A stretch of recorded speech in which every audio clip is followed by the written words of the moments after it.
Welcome to Your Music Saved Us, where two friends blast ourselves into the past to relive and recontextualize the alternative Christian music we grew up listening to in the 1990s.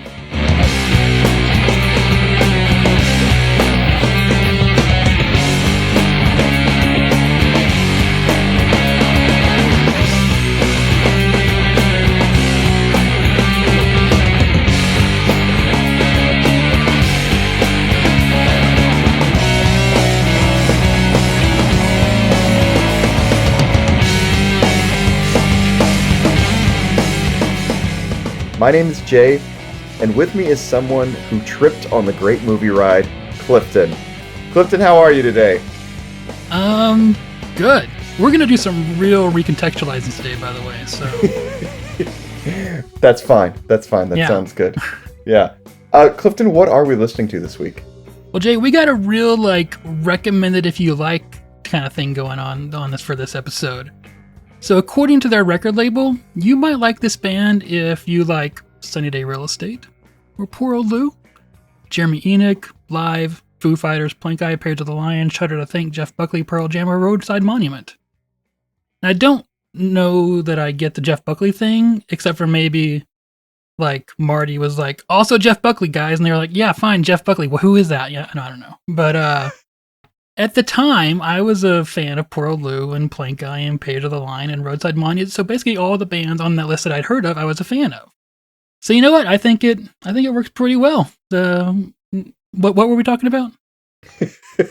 What are we listening to this week? Oh, right. Dear Ephesus's debut album, The Consolation of Pianissimo. Nice. I think that's how you pronounce it. Yeah, it's not an easy one to pronounce. Where were you able to listen to this? How hard to find was this? So it's surprisingly easy to find. It's on all the streaming platforms. It's on Bandcamp. It seems that around 2012, the band really took an effort to get everything out there.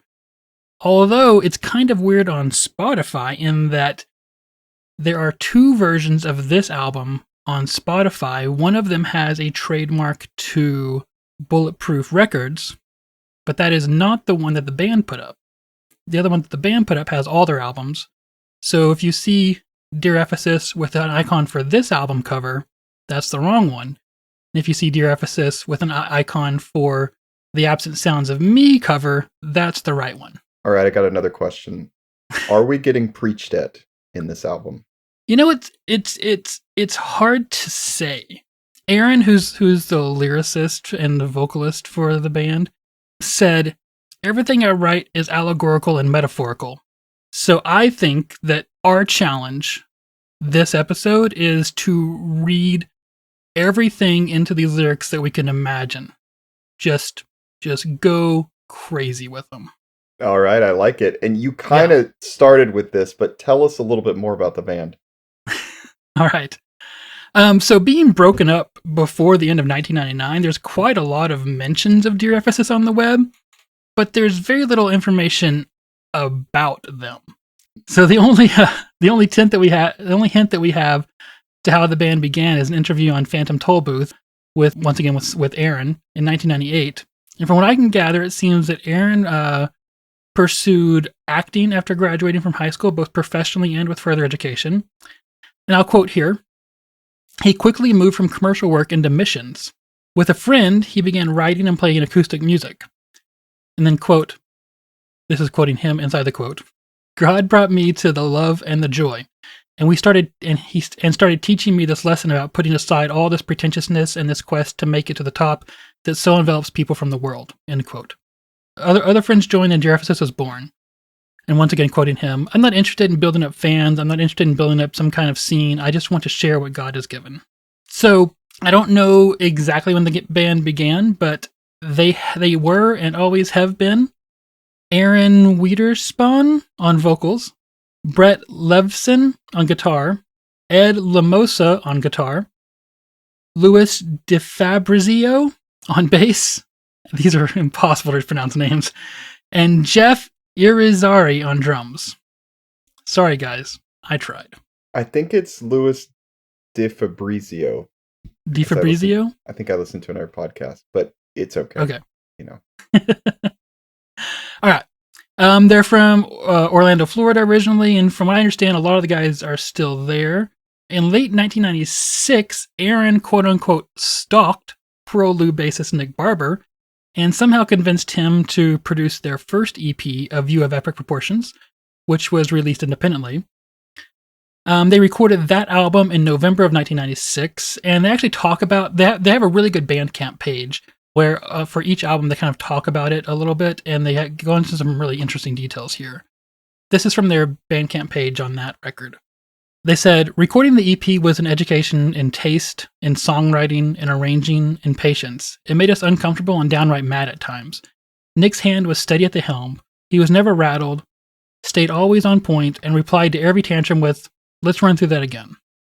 So, A View of Epic Proportions was released in January of 1997.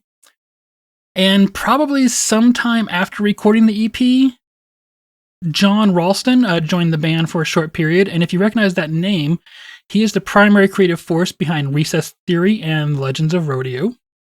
On their Facebook page, they actually said of John, this surfer kid joined Dear Ephesus for about 3 months and changed the band for the rest of its short life. We were fans of his bands, Recess Theory, Legend of Rodeo, and previous ones with rotating names. His influence never left. Super rad dude. At some point in 1997, and somehow they signed to Bulletproof Records, part of Grey Dot out of Atlanta, Georgia. Around this time, they went on tour with the Insiders, of who they said, arguably, the most important band in the history of Dear Ephesus is a ska band. When we needed someone to have our backs, they were the best case scenario. Probably sometime in the summer of 1997, they went back to the studio to record the album we'll be talking about today, The Consolation of Pianissimo. They recorded this album with J.C. Richardson of Sunday's Child at the helm, both producing and engineering. He also produced Johnny Respect's first album, which was kind of around the same time. Now, I want to read the entirety of what they wrote about this album on their Bandcamp page, because I think it really gives us some good insights into what we're going to be talking about today. They said, we came into the studio expecting to be challenged and have our ideas crushed into gold dust like Nick did recording A View. That shoe never dropped. JC was much more laid back, for better or worse. We kind of did what we wanted. Instrumentally, we were still an immature band, writing semi-complex arrangements with a Neanderthal approach. Guitars plus pedals plus amps equals loud. I believe our rigs included an old Hi-Watt. We didn't use words like vintage back then. A Charvel with EMGs, a Boss or DoD distortion pedal, a Fender Strat parts caster with lace sensors, a Sovtek MiG-60 may have had a bad tube, and a Big Muff. Both guitars appeared to fight for the same frequencies, the thick spectrum, if you will, which muddied up the sound. In writing, however, we looked for melodies and harmonies to complement the main riff and leave space for each other. This may have been only our second trip out of Florida, and we had not yet dealt with wounded egos at this scale. We had not mastered the I don't like this part conversations, and these made the most difficult aspect of the recording process. But we have plenty of practice, and we would get better at it. Our collaborations with John Ralston, the fruits of his short time in the band, marked another turning point in our musical direction. Otherwise, the sound, the experience, the emotions, everything was raw. In the recordings for this album, Ralston actually gets writing credits on Portrait, Butter Never Bleeds, A Step for Dance, The Holidays, all of which we're going to talk about today. So some or all of that tour with the Insiders may have happened after the recording of this album. I'm not exactly sure on timelines here. They also had another tour with Squad 50 and Johnny Respect in support of this album, which released in November of 1997. There's also a bootleg video of the band on YouTube, which we'll link to in the comments, that seems to be filmed toward the end of the tour with the Insiders and during this tour with Squad 50 and Johnny Respect in support of this album. There isn't a lot of information in it, but it's out there, and it has the guys playing and joking around. There's a few moments when they talk about some stuff that we'll probably discuss today, though. And that brings us to this album. Just a side note, I'm struck by their tour mates and how kind of incongruent. I mean, the Insiders.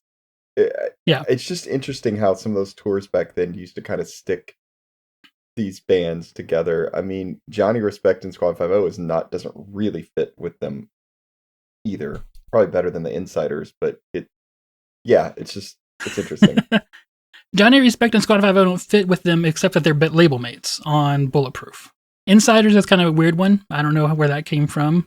these guys aren't out there touring with Branston or Papa None or anything like that. Although we will talk about that later. Okay, yeah, I'll put a pin in that because I want to follow up with that. But let's go back to personal for you. When did this come into your life?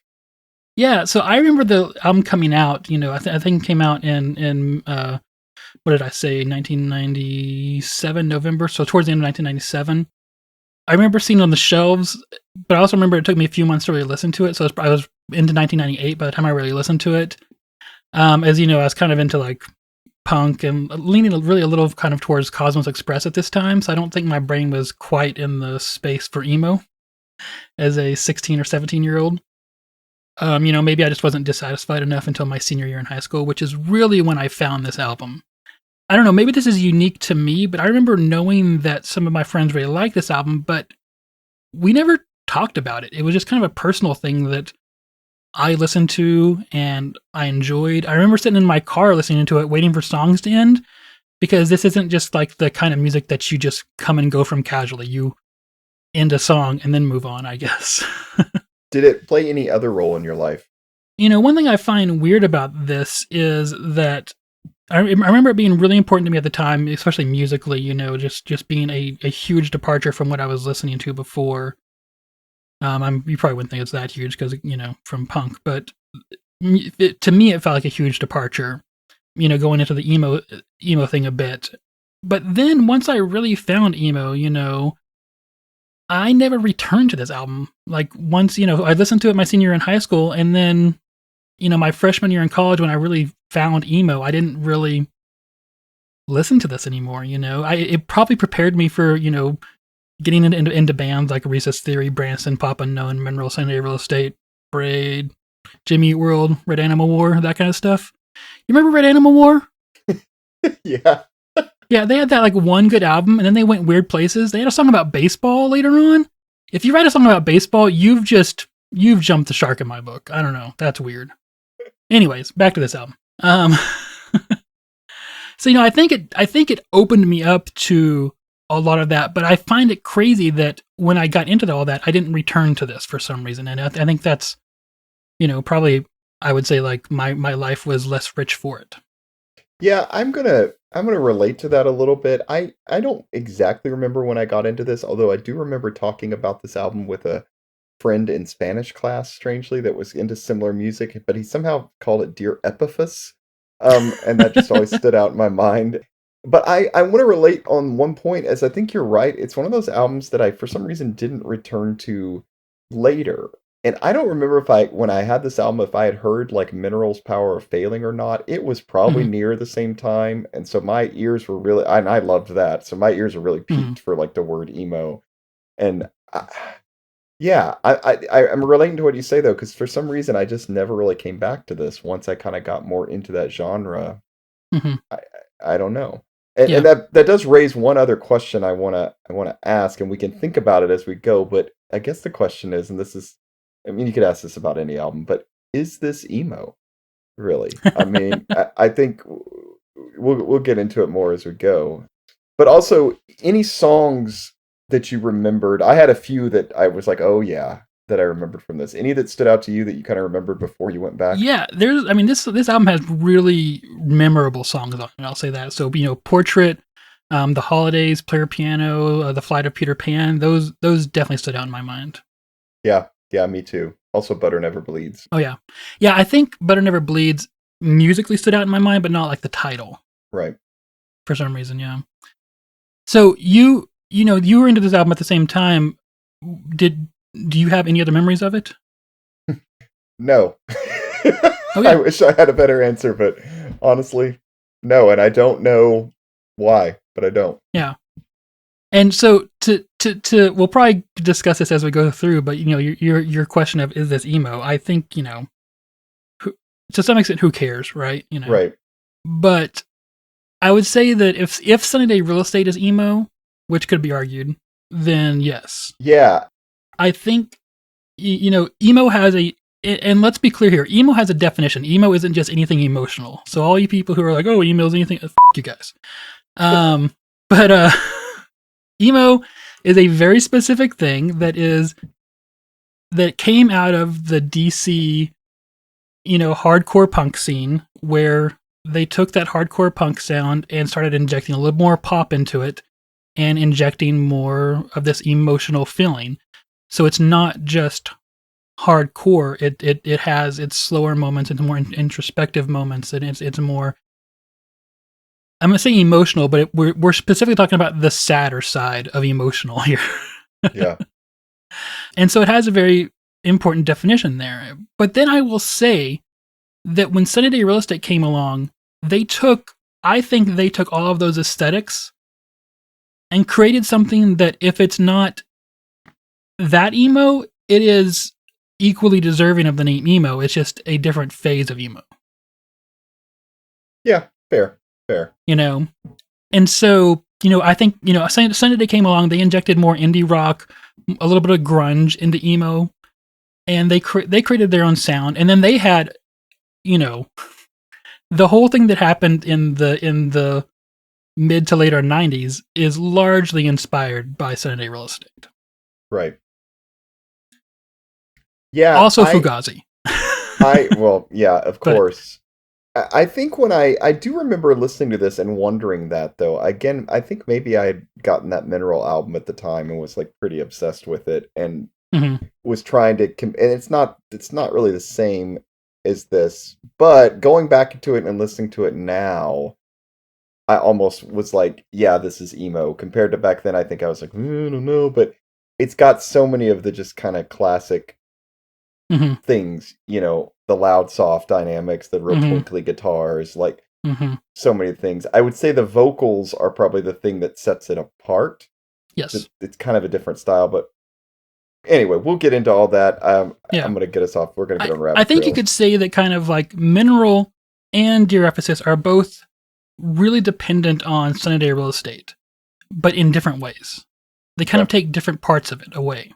They have a lot of overlap, but I think Dear Ephesus takes more of the hardcore side of it, and Mineral takes more of the indie and softer, more delicate side of it. I would agree with that. That's my interpretation. Any reactions or thoughts, before listening to this again? Actually, I should ask: have you revisited this any before you did this? Oh, okay. Yeah, because it's good. Probably not as much as some things, but more than most of the albums we've talked about, but probably not more than, the Julies or Rainy Days or something like that. Right. But yeah, I've listened to it several times over the years because it's just a good album. So I knew we were going into, something that stands up to the test of time. That's, great music, professionally recorded by people who really seemed to understand what they were doing in a recording studio. So yeah. I will confess, I had not listened to it really, and I honestly thought it wouldn't be that great. Really? So I will say I was surprised. I don't know why in my mind I was just like, yeah, I listened to that once. It was all right in the past, and yeah, but this was pretty enjoyable, episode to do. So I enjoyed doing all the research and the homework on it. So. Cool, good. Yeah. Well, let's jump in. Well, before we jump in, I want to take a side road for a second. Okay. Because Dear Ephesus has kind of done us a favor in that on their Facebook page around 2014, 2015, they had a bunch of posts with the tag #DE playlist. And it really shows us where their influences were at the time.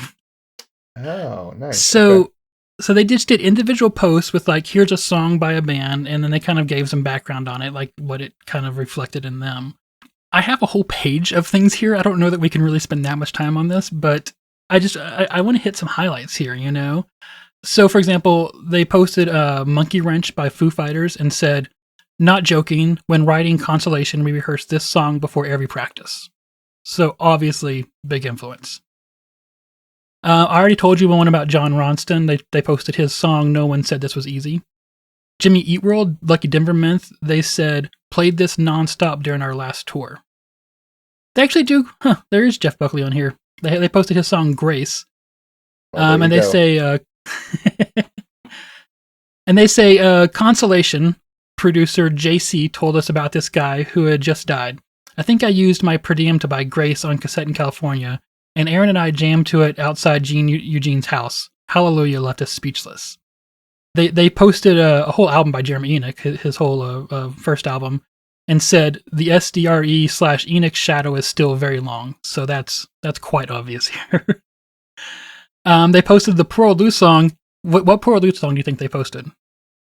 Oh man. Oh gosh.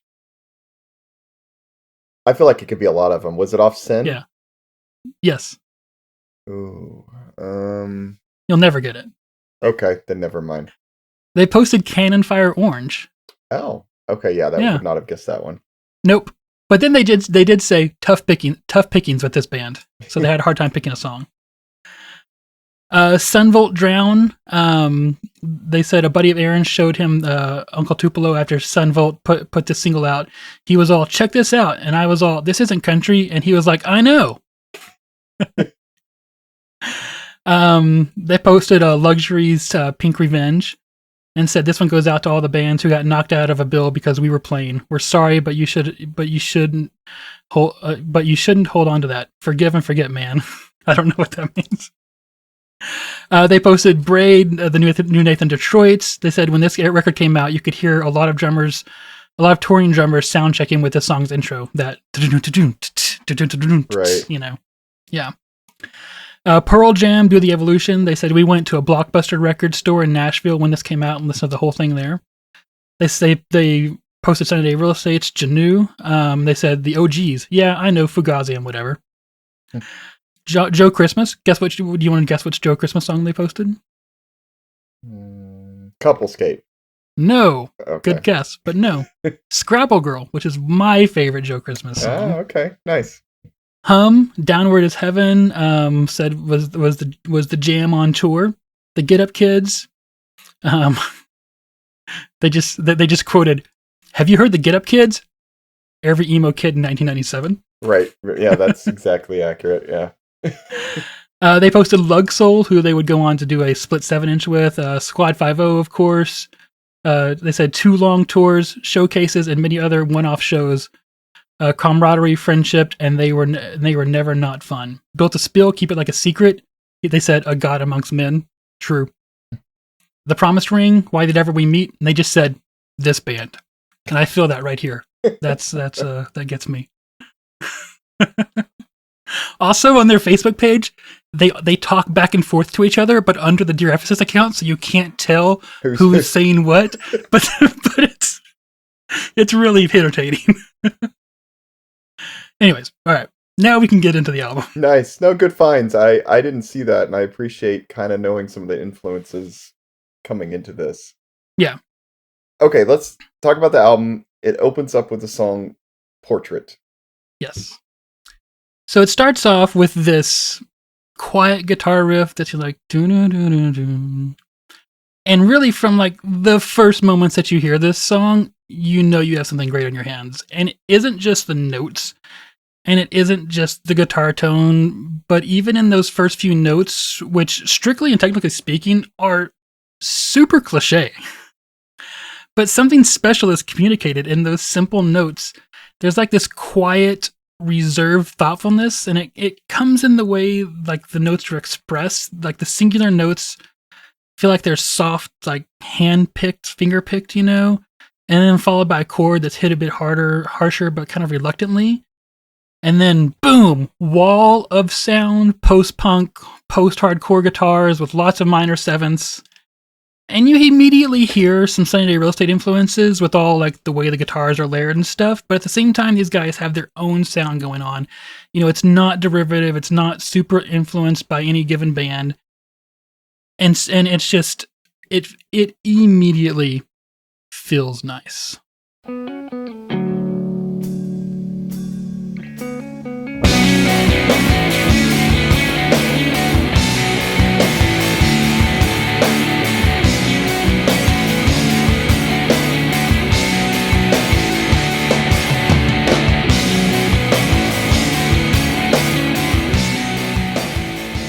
Especially that song in the back, that guitar in the background, that dunna dunna dunna guitar, that gives me Sunny Day Real Estate vibes. Yeah, I love the loud, soft dynamic, how it starts, and they do that on a lot of the songs. They do, here. and I don't know where I took note of this, but somewhere I wrote down that they do the loud soft thing with such confidence and competence that you could tell me they invented it, and I'd be like, sure, yeah, like. But then Aaron's vocals come in, and just like, I mean, damn, they're powerful but clear. They're understated but like loaded with feeling. And his lyrics just like immediately capture your attention. And this is where I took the note. Yeah, the soft, loud, soft on the song is done with such confidence. You could tell me they invented it, and I would believe you. That's why I wrote it right there. And it's really something that stands out with all of this album is it just seems like it's done by people who know exactly what they're doing and are accomplishing exactly what they set out to do. But in the write-up for this album, they say that they're kind of unsure themselves in the studio. It's their first full length, even though they had a pretty strong hand on that first EP. And this producer is kind of hands off and in the background, and so it's the fact that they ended up with this album, I will say, is impressive. I think these guys have an innate, or maybe they learned it, but it seems like they have an innate understanding of what it means to make music. Yeah, I was kind of struck by that too as I was re-listening to this. There's a nice amount of variety in the songs, but not so much that you're like, huh? Mm-hmm. And to me it like almost shows maturity. Like, oh wow, there's a lot of clever ideas going on in a Mm-hmm. lot of these songs, and it's impressive for a debut for sure. Yeah. They mentioned that the guitars are fighting for the same spot in the mix, and typically as a songwriter, you want to have, you want to have a specific spot for your bass and you want to have a specific spot for your guitars because, if your bass and your guitars are in the same frequency range, they're just going to disappear into each other. But at the same time, that works here to a certain extent because it just creates this really thick sound, like they said. But also, I feel like there's plenty of guitar going on at any given time where I can pick out 2 or 3 different layers of guitars, and that's beyond the thickness that I can't dig into. Yeah. We're gonna be right after a repeated chorus the second time after the second verse, and these layer guitars here are just beautiful.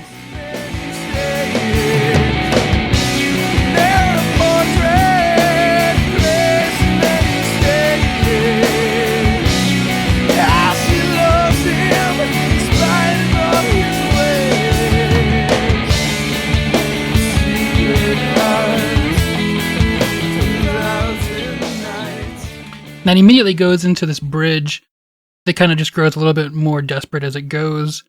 And then there's a portion of the song where they actually let it go quiet every once in a while, right behind this really, really reverb a snare drum, which is always fun. I love good old 80s snare drums. He longs for light. She is alone.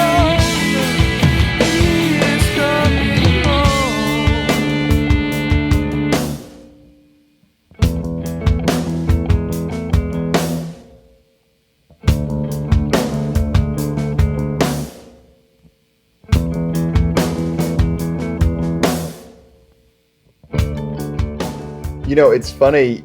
I had the same note in my notes. I just said, I wish they had cut the echo off the snare so it would be tighter, like as it goes to the stop. Like I would love to have it more just complete quiet right there. Yeah, you've kind of got that echo from the snare. And I'm gonna make that critique of this album a little bit throughout the way. I feel like while it doesn't sound amateur at all, like the production, I wish they had like more money behind it or something to do like a better studio or something. Because there's a few times in this album where I wish, like you could get rid of that echo. Or I want to talk about in a couple songs, like I wish it was even louder on the loud parts. You know what I mean? And so but yeah, I understand, especially Christian market, late 90s, like you're limited on what you're dealing with. But yes, I think you're definitely limited, in recording quality. I don't feel like, we talked about with Bloomsday about the loud parts not getting loud enough,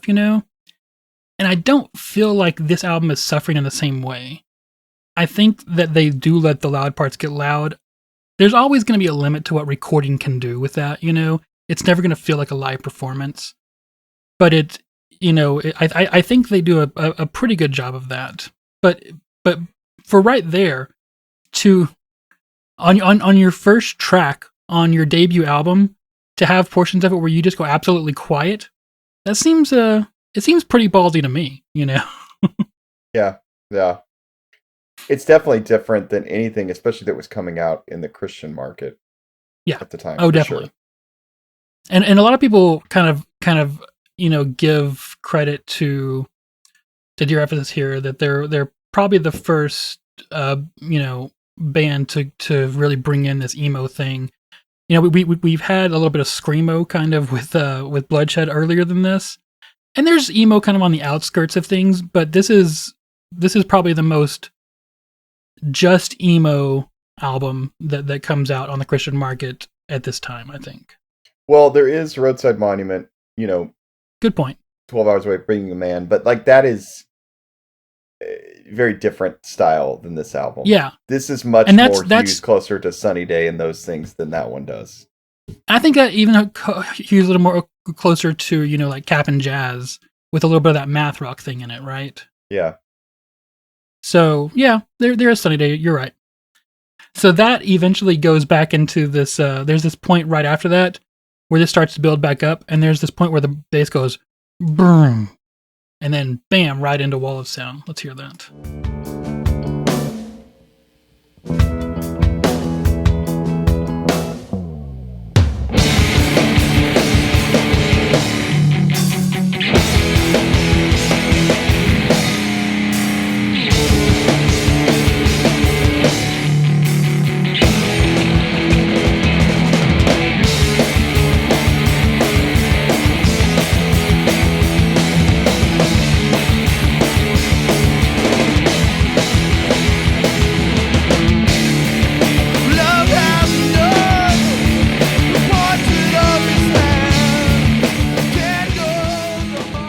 And through that, they actually go through a little bit of a time change there where they speed up the song. To me, it's great writing, great playing, great song. What about the lyrics? I think this is one of the best songs where the lyrics really express what they're going for, I think, without annoying me.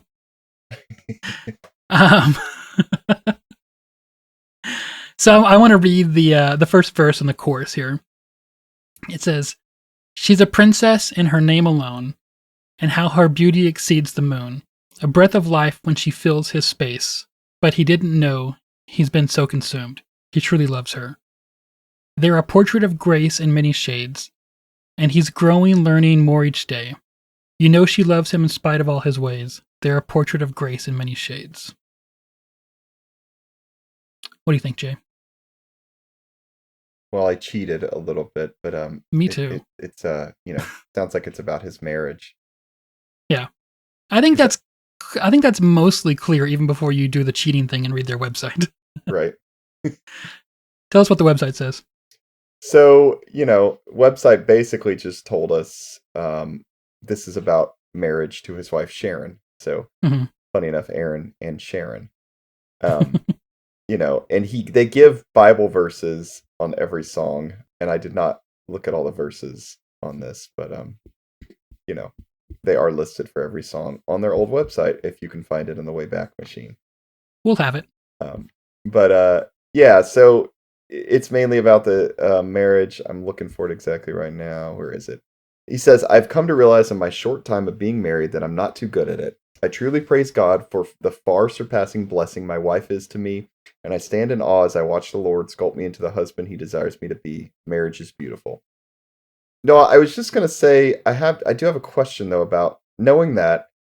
I have a question about one of the verses. Yeah. And so let me read you that one that I'm trying to figure out. So later on, one of the verses says, "His secret heart comes out at night, vessel torn down, oh beauty bright. Silence hears her cry. He longs for light, but she is alone. But he is coming home." What's that one about? I don't know. I have that pulled out too. I think it's particularly kind of beautiful in the wording and kind of the visual that it evokes. But at the same time, I'm not sure exactly what it's hinting at. Like, is she crying because he's... Why is she crying? Silence hears her cry. Is she crying because Mhm. he's not there? I mean, it starts out with his secret heart comes out at night. Vessel torn down, oh beauty bright. I don't know what that means. Yeah, what's his secret heart? Yeah, and if you get into like traditional American evangelicalism kind of beliefs here, they would tell you that nothing good happens at night. So his secret heart comes out at night can't be a good thing, right? Is this about sex? I don't think so. Because they're not together. She is alone, but he is coming home. I think it just has to do with, with a line that happens in the first verse, which I really like, that says, but he doesn't notice. He's been so consumed. I think that's something that we can all kind of identify with, the getting so caught up in what's going on around us or in our own inner problems that we lose sight of what's going on around us. And kind of those around us who love us and their impact on our lives. So I think that has a little bit to do with what's going on here, where he's just been distracted by what's going on in his life, but he's trying to refocus, basically. He's coming home, figuratively, not literally. Then we're supposed to read into this. Let's read into it, Jay. Okay, all right, I got it. What do you think it's about? Well, at first I thought, oh, he's on tour or something, but interesting. I like that. I hadn't thought about that. But I think now, like, maybe, figuratively, it makes a little more sense with what you just said about the first verse. Yeah. Okay. So there we go. Honestly, this song is a little easier for me to understand than some of the others, so... I agree, yes. Yeah. I think there's... I made a note here, that there's something both amateurish and profound about the writing of But He's Coming Home. And especially in the way he delivers it. I want to go to that in the song here.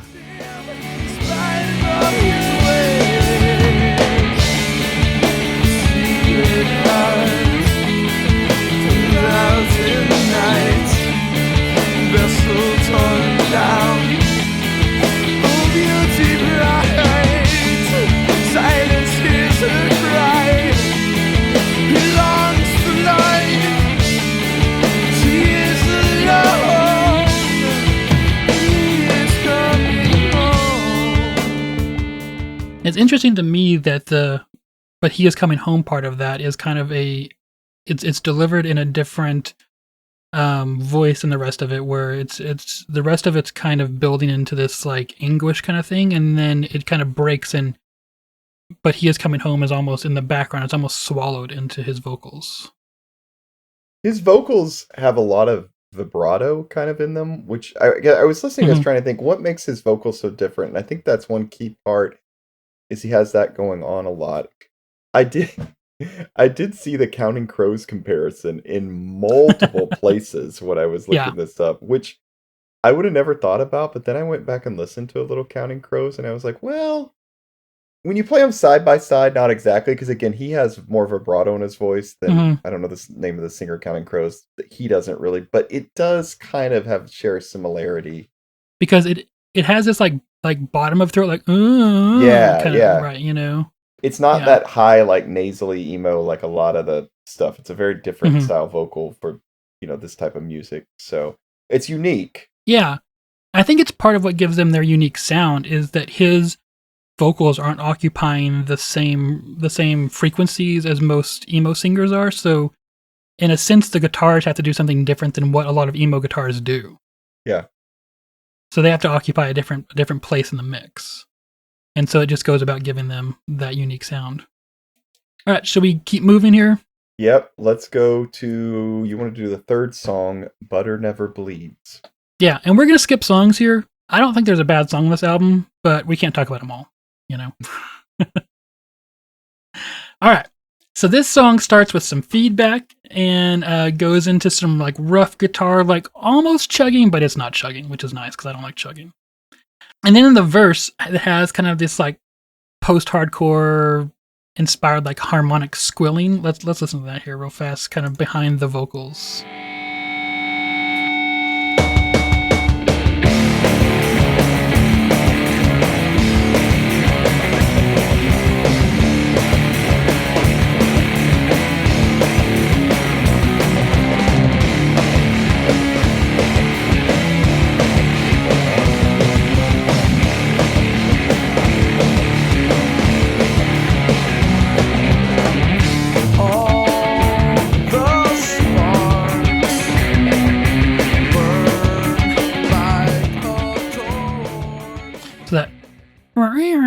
can't do it. But anyways.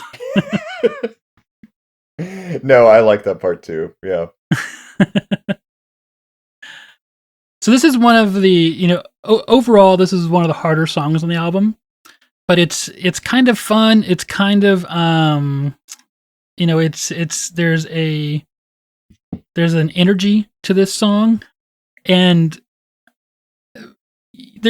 I really want to talk about the lyrics on this one, but I do want to at least look at two other moments in the song that have some good screaming really on Aaron's part, because I think his vocals really work. Whether he's whispering or singing or screaming or whatever he's doing, he has such a great range for his vocals.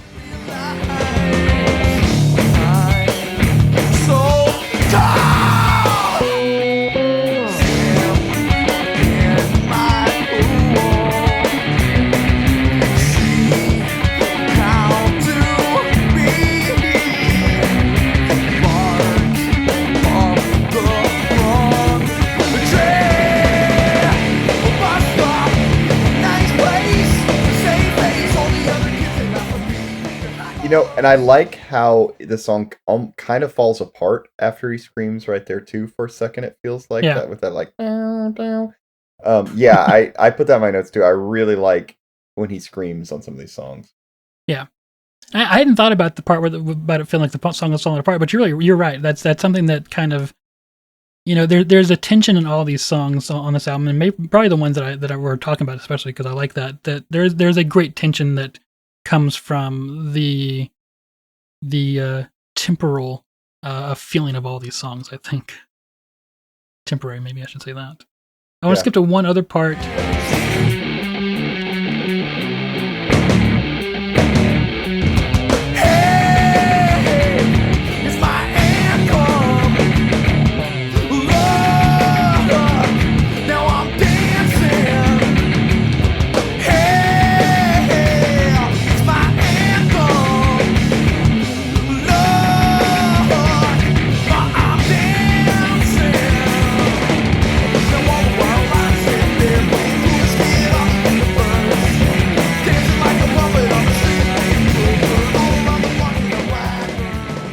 The hey, it's my anthem. Well, you could just sing it, Clifton. We don't need to play it. There we go. No, I like that part too. That part has a really grunge sound to me too, as well. So one thing when I was listening to this song in particular, like this is one of the songs where I was like, man, I wish they'd had like a little bit better recording on this or more money, because and maybe it's what you were talking about when you read from their Bandcamp. Some of the, I don't know if it's just they weren't using the best equipment, but I wanted that like heavy part to just feel fuller and louder, and I don't know, it's just it needs more. Can I let me offer a comparison, and I hope you got this. Yeah. So I want you, can you pull up Barry White by Far, which is another band kind of from the same time, and I'm pretty sure this album was out on a bigger label, and I think it had more money behind it. It's a very different style song, but I just want you to listen when it gets loud, like how full it feels. To resurrect ourselves, we disembowel our saints. We never underestimate the destructive power of change.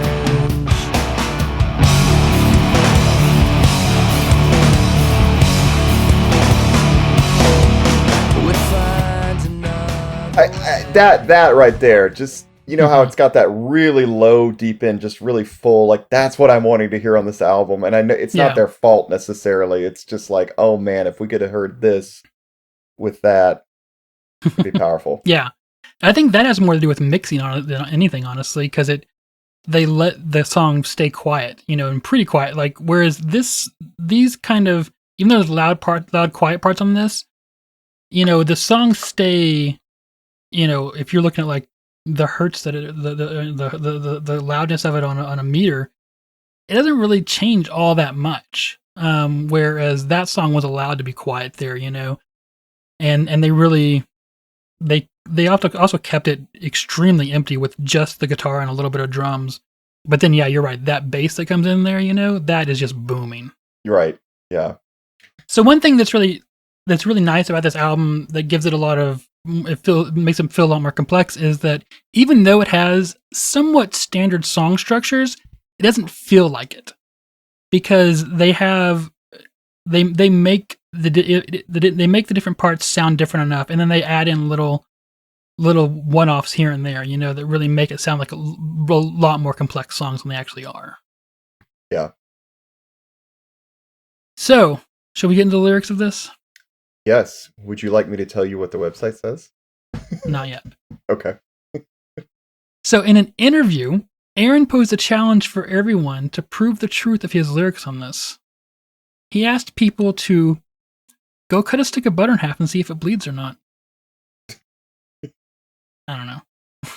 I will say I do like the title, the song Butter Never Bleeds. It rolls off your tongue nicely. It's a good song title. Yeah. So now that we settled that, let's read every word of these lyrics so that we can clearly know what it's about. Okay. You ready? Yep. All right, I'm going to read this. All the sparks burn like a torch. All that's dark lights the front porch. Respect me, you cried out. Deserve more. Feel the water spill into your lap. A great escape, you run far, you fall hard, chased away like dogs in the front yard. A no-no, how come, see me, I'm as good as dead, but butter never bleeds. I must have gone crazy, tripped like the great movie ride, twisted around like a madman, stuffing words that just fill up your pride. Shooting photos of you coming down, spinning around like a merry-go-round. It wasn't easy, but now you finally realize, I'm so cool, that's what he screams, cool! Swim in my pool, see how to be, bark up the wrong tree. A bus stop, a nice place to save face, all the other kids, they laugh at me. Your high horse limps now. Tonto, don't you know that cowboys ride alone? A French kiss, your skin knees. It's gotta hurt, but falling down has never felt so sweet. Then they repeat the I must be crazy part, and they say, hey, it's my anthem. Hey, look, now I'm dancing. Hey, it's my anthem. Look, ma, I'm dancing. Now all the while I'm standing there playing coolest kid in the universe. Dancing like a puppet on a string that's being pulled, cruising all around the block in a black hearse. Now I've got to find a place where I can go to call my own. I've got to find it now. Gotta find it now. Gotta find it now. What do you think it's about? Well, Clifton, I think it's about pride. Why do you think that? Because I cheated and looked on their website. All right, tell us what the website says. Yeah, the website just says, pride will destroy us. Let us humble ourselves in the sight of the Lord. I will say I found that helpful. I needed kind of a frame to look at this, because I think if I didn't... It's hard just to pick out any one line or couple lines and get it, at least for me, without that. So, and I did, even actually, we were just going back over it, I do really like some of the lines in this. Me too. I like at the end of the first verse, he says, all that's dark lights the front porch, which I think he's talking about pride, and maybe like lighting the front porch, like being the first thing people see is like his maybe pride and arrogance out there. I felt like it was doing a bad, I felt like dark doesn't light things very well. Well, right, exactly, I guess. This is not a good thing. He's not happy about this, but that's what's like out in front right now. Yeah. So, first off, it quotes, it references Proverbs 16:18, which is just, of course, the pride goes before destruction, a haughty spirit before a fall. So, hear me out. To me, this just seems like the ups and downs of life. Like, sometimes we're little shits, and as we grow up, we fall down, we learn, and that's fine. But this song is kind of saying, don't be a jerk, just shut up and God, right? It's making a sin out of the way we learn. Go on. So for example, the urge in teens and young adults to this kind of like I can do it on my own kind of feeling is natural. It's literally how we learn. Without it, we would just be helpless for the rest of our lives. It's how we begin to learn to take responsibility for ourselves. But to me, this song looks at that and says, well, it just takes away kind of the joyful and harsh and wild ride that is life and growing up and getting to know yourself, and just says, yeah, that's a sin.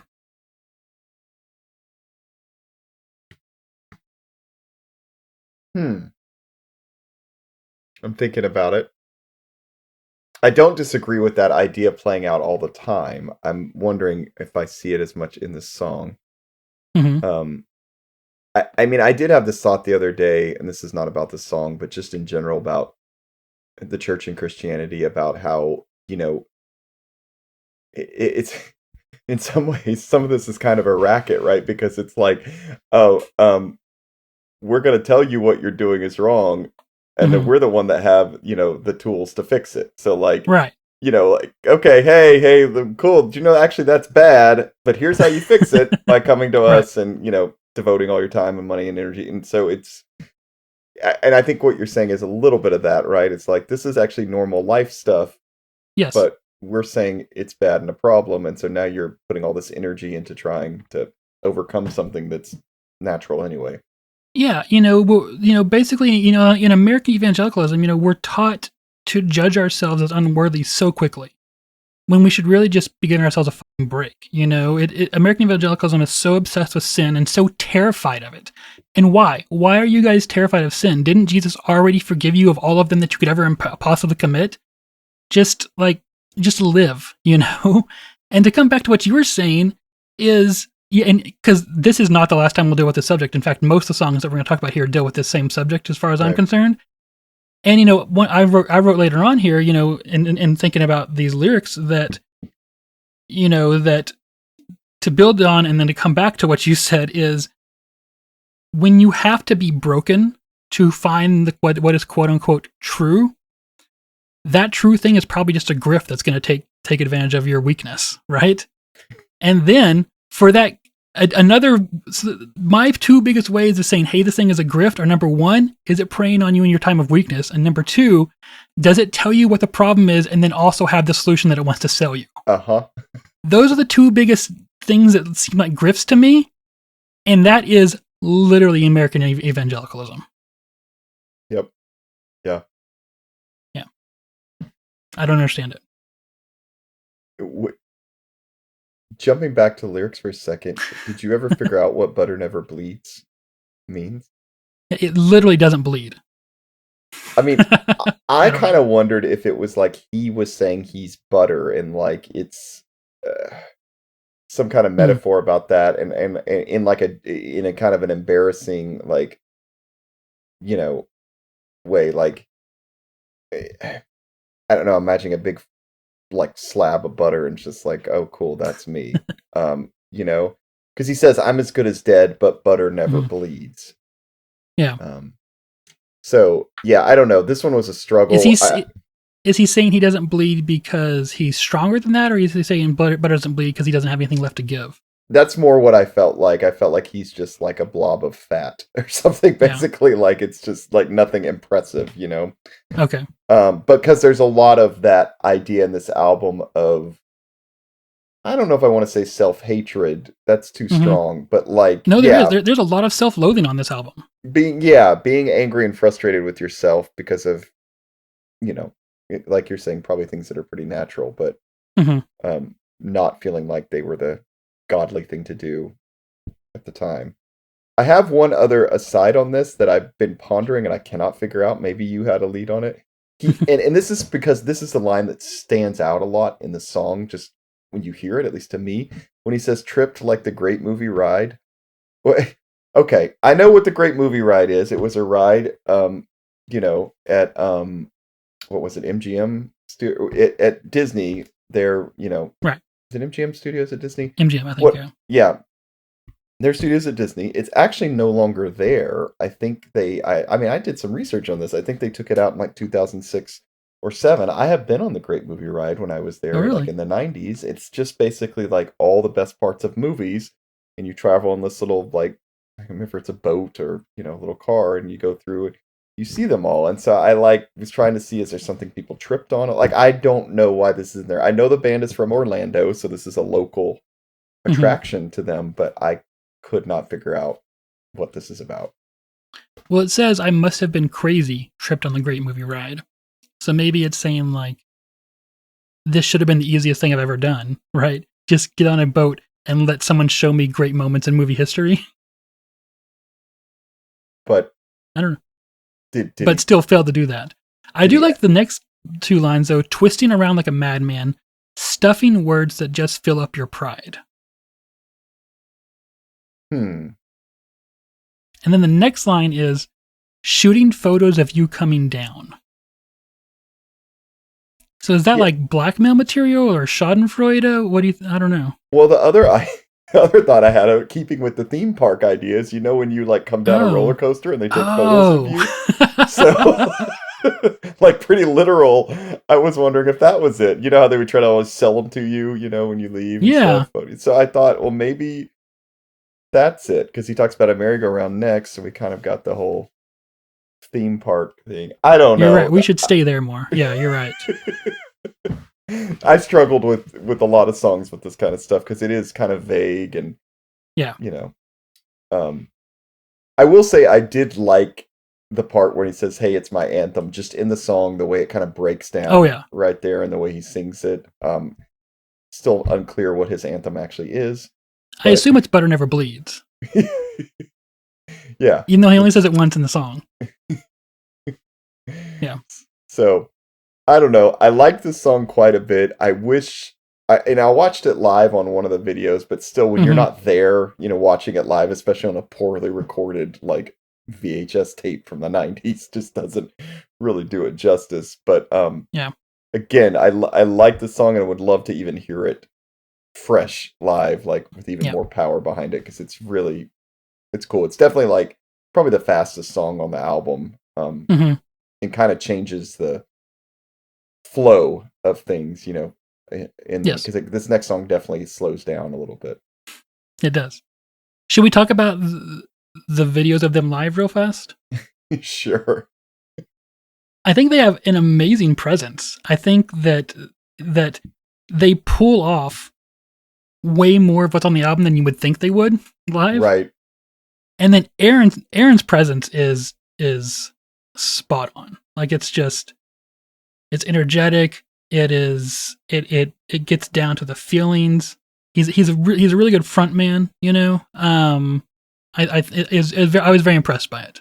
Yeah, they're good live. They have a lot of stage presence, and I always feel like when there's a guy that's only singing, as a front man, sometimes that can be a little difficult. I don't even know what to do, but he puts a ton of energy into it, and it's good. Yeah, I'm trying to think if I saw them at Cornerstone maybe in '96. I don't even know if they were there then, because this came out in '97. I don't think I ever saw them live, and wish I had, because this is good.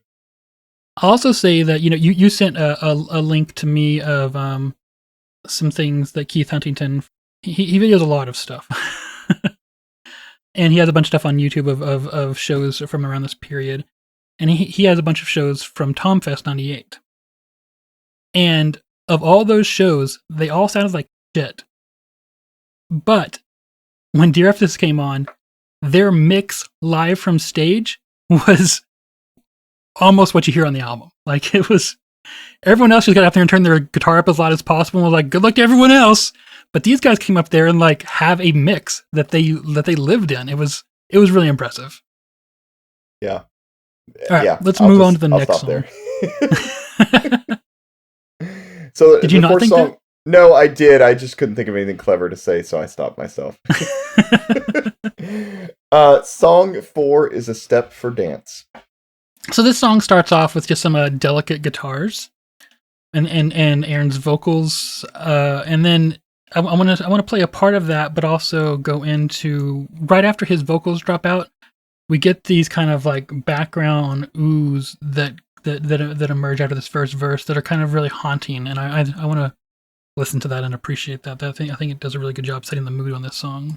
I apologize for spinning words like tops on the floor. Does this mean that I'm insincere? Wasted thoughts and like a sped career.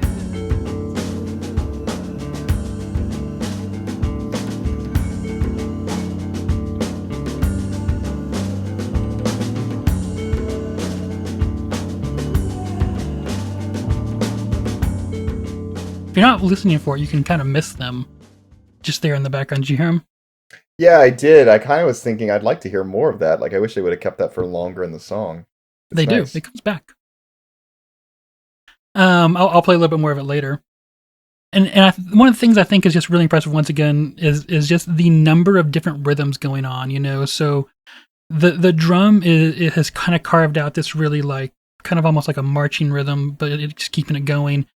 And whereas the guitars are on this much more like fluttery and just like ooh doo doo doo doo kind of thing, and then Aaron comes in with his vocals and is just completely at odds with all of them, but it sounds great. And so all when you know each of these things independently is kind of easy, but when you mix all of this together, that's songwriting. Yeah, this song, in some ways, I think is kind of the pretty simple structure. Mhm. But I like that it kind of how it builds throughout, and it's got a few different parts in here I really like. This one I did actually write down the time. I like the bass line around 2:45 Okay. in there. I thought it was really kind of a cool part. I've stood on things that drown in the dark.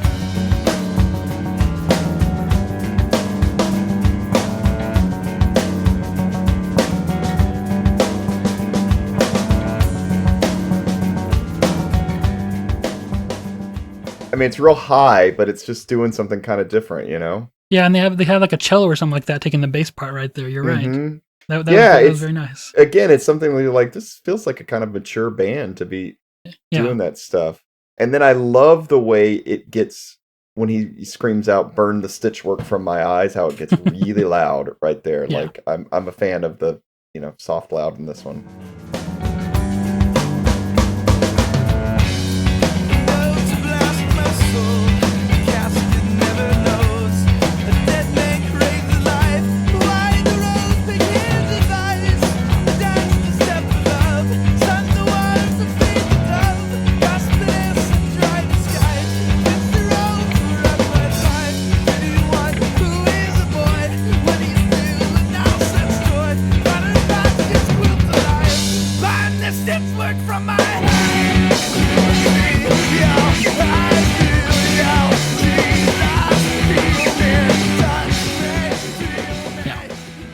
That whole bridge is just oof. And I like kind of how he's rhythmically like, heal me, touch me, Jesus. Like I'm not doing a good job of it at all, but Yeah. the way he kind of has that rhythm on that last part when he's singing that Mhm. too, yeah, this song ends really well. I mean, I like the whole song, but it ends really strongly. I agree. Let's dig into these lyrics. Do you want to tell us what the website says first? We'll just straight up treat This first. one is like, I mean, at least by the end, it's somewhat clear. But yes, I'll tell you. According to Aaron, this is from the website. So often as children, we kick and scratch for our own foolish desire. We must learn that our way will fail us eventually, but we have a Father in heaven who will hear our prayer. So let us seek him while it is still called today. And it references Hebrews 6:19 and 20, which is, we have this hope as an anchor for our soul, firm and secure. It enters the inner sanctuary behind the curtain, where our forerunner, Jesus, has entered on our behalf. He has become a high priest forever, in the order of Melchizedek. To me, much like the previous song, which I think has the same kind of theme as this, such as, it's this like, it's this like, oh, I can't do anything right. Everything about me is absolutely wrong. I have to completely destroy myself and become Jesus because I'm worthless pile of filth. I disagree with that wholeheartedly. Let's say that. But at the same time, I think these lyrics kind of beautifully express this toxic feeling, but in a way that buys into that toxic feeling. You know? I mean, you're right. It's done more eloquently in a pretty style. Yeah, I mean, It is. Yeah, let me read you here the first I think this is the first verse and chorus. I apologize for spinning words like tops on the floor. Does this mean that I'm insincere? I've weighted thoughts unlike a spendthrift. Sincerely, I have lied to you. Shamelessly, I've made my point of view. Carelessly sown circles must restart. I've stood on things that drown in the dark. I especially appreciate that. Sincerely, I have lied to you. yeah, it's a good line. Yeah. And also the last line there, I've stood on things that drown in the dark. So my critique of this isn't to say that there aren't things that drown in the dark. There certainly are. I just think that American evangelicalism has it all wrong. I think they've made American evangelical preachers have made a profession out of overreacting to sin. And by the way, that bridge that we just listened to, I want to read the lyrics for that because it's really great. It says, "Oh, to blast my soul, the casket never knows. A dead man craves a life. Why'd those rows pick his advice? Dance a step for love. Sent the worm to feed the dove. Grasped at air, sucked dry the sky. Princely robe tore at my thigh. Pity one who is a boy when he cries out and knows such joy. Pattern patched this quilt alive. Burned this patchwork from my eyes." Oh, to blast my soul. Yeah, it's. Yeah. I think you make a good point. I'm just thinking about it as you're saying it. Is like, not that like sin is a good thing. I don't think you're saying that. It's No. but it's just you're making too big a deal out of it. Like it's a natural Yeah. human thing. Everybody messes up, and it might be different. Seriously, if it's like, I don't know, Jeffrey Dahmer singing "Sincerely I Have Lied to You," like that's Sure. but an average guy who's just trying to get through life, and feeling bad about every little thing you're doing, it's Mhm. not a helpful way to go. You Yeah. know, And let me read to you me ranting to myself while I'm listening to this song. I said, just stop being so fucking down on yourselves all the time, Christians. For real, I'm worried about you. No wonder the US is the most fearful people in the world, and especially for people that have nothing to be fearful of. We don't live in an ongoing society-ending civil war. We aren't in the middle of a decades-long drought that has dried up our fields and taken our food. We live in very comfortable lives, but I think we humans aren't great at being comfortable, so we seek out something to be afraid of, and we've got plenty of pastors and endless pulpits telling people that they need to be scared of sin and so scared of themselves.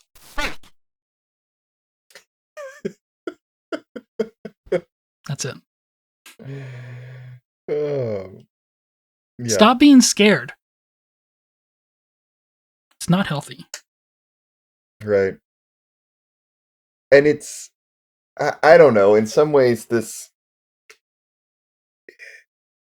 feeling of never being good enough is in some ways kind of the antithesis of the gospel, right? Because Jesus Mhm. was like he had no qualms about hanging out with, Right. prostitutes or whatever you want to society views as bad. And so, yes, and I know he said go and sin no more, but that doesn't mean it doesn't mean that your sin right now is the end of the world and that God can never love you or anything like that. Like I think you're right. In some ways, they've kind of made a market out of this of, Yes. this is a problem, you got to fix it. We've got the answers right here. Hmm. Rather than, hey, everybody, this happens to everybody. You're normal. You're not weird. You don't have a problem. Um, I mean, I think this is probably a topic for another podcast, but I've been thinking a lot about just the concept of original sin and how that like Hmm. really will fuck you up if you dwell on that for very long, and the way it makes you look at other people and everything else. It is Yeah. not at all a helpful view, and I know that as a standard, Protestant faith thing that has been, kind of standard for a long time, but I do not think it is helpful at all for people to dwell on that. No, I don't think many of these things I mean, especially the evangelical interpretations of these verses, that we've been looking at here are all kind of, I mean, they are fundamentally self-loathing. And I was reading about this the other day. It was maybe something you sent me, or maybe something I just stumbled upon, but it was talking about, how unhealthy it is to have this mindset of, actually, it was one of the podcasts you recommended that they were talking about this mindset of constantly being consumed by, I'm not good enough, so God has to completely erase me and replace me. Well, fuck, then why am I? Yeah.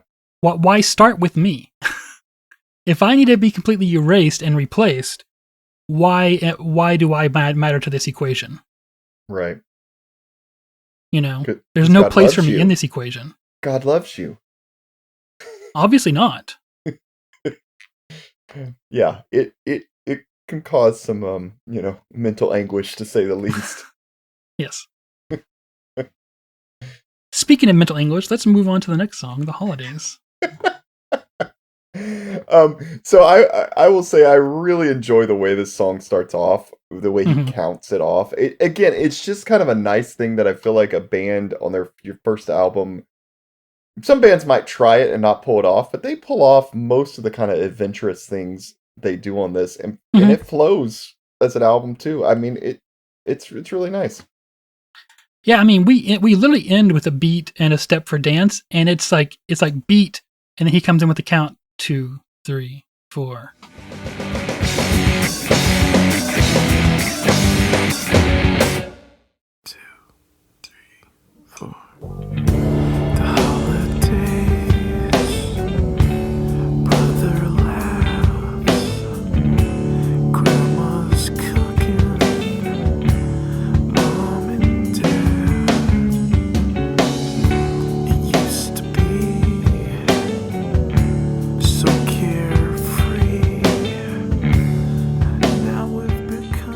So you're right, that intro is wonderful, and I especially like the 2, 3, 4, and the bass kind of does this, and it almost feels like waking up, like it's just like, let's go, song, He also is really soft with his vocals there, like yes, really almost whispering it, which is a nice change as well.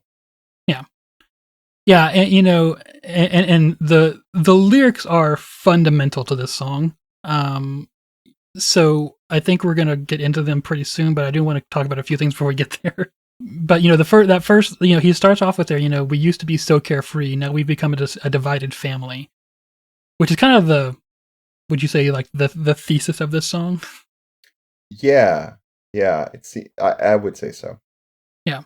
So I want to skip forward real fast here, where there. So Aaron's vocals come in here at the which was kind of a chorus for the song, and they kind of have this real like desperation to them, where the first part's been a little bit somber, and then we add a little bit of desperation, but like more in the forefront here. I want to listen to that. Now it's Christmas.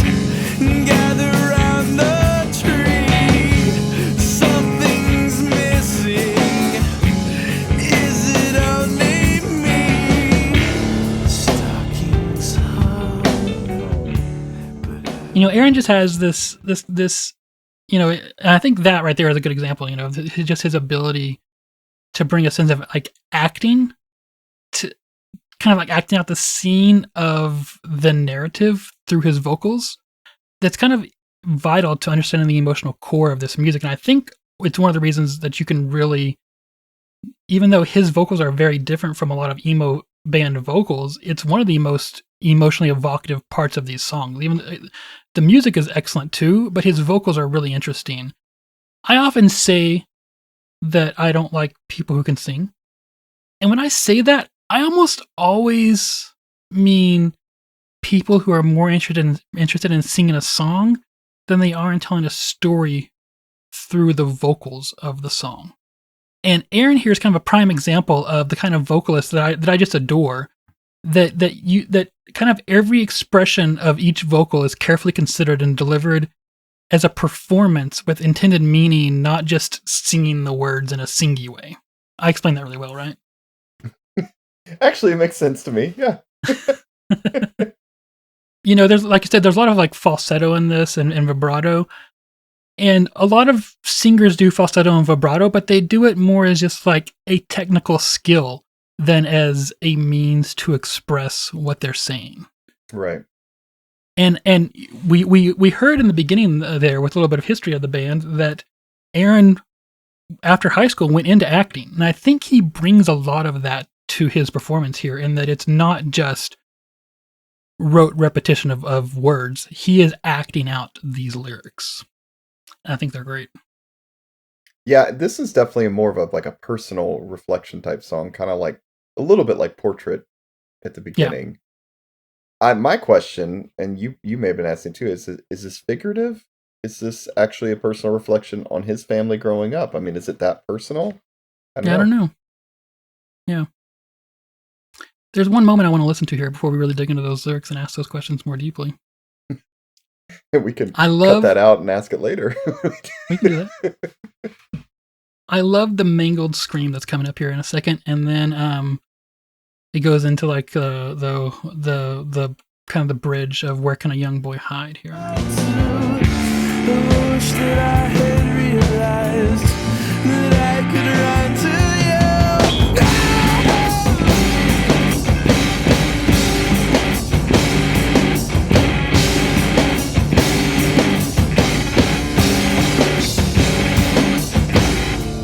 Where can a young boy hide? It seems so very far away. Yeah, those little moments that they do, like when he goes into the vocals there of where can a young boy hide, the song feels like it almost pauses for a second, right, and then comes back. Yeah. Just those little moments that they put in there like that are kind of the, they're the kind of heart and the soul of this album. They give it that charm. Yeah. So, you want to ask your question again? So lyrics. I think my thing as I was going through these, I was wondering, is this figurative or is it actually personal? Is it really about his family growing up? Yeah, it's a good question. I don't know that we're giving any insight to that. Do you want to tell us what the website says?